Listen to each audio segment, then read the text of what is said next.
2018 Toyota Corolla. And check out the cabin filter. Cabin filter is going to be below or behind the glove box here. And what you're going to want to do is the first step, you want to disconnect the damper that's over here on the side. Okay, all you have to do is just pretty much just pull it off.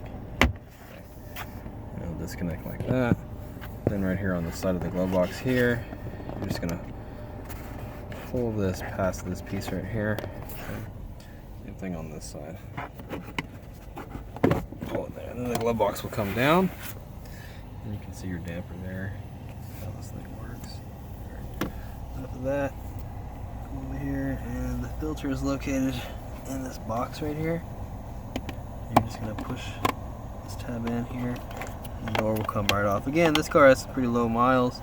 Not expecting this filter to be very dirty, but if I need one, I'll order one. If you need one, I'll leave a link down in the description box down below. This filter, not too bad. Looks okay. I'm not going to change it now. I'll order one for later, maybe in another 2 oil changes or something. But when you get your new one, just make sure you install it. The arrow facing up if it has an arrow on it.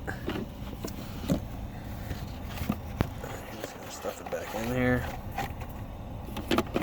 And then you're going to clip in this side first. Just push the door back on.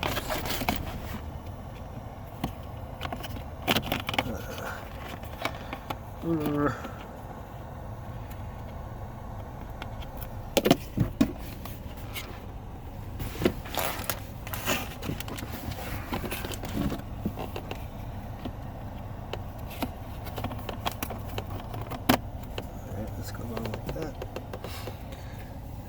You can just close the glove box and it'll hold itself up, and just get the damper over here, just reconnect it.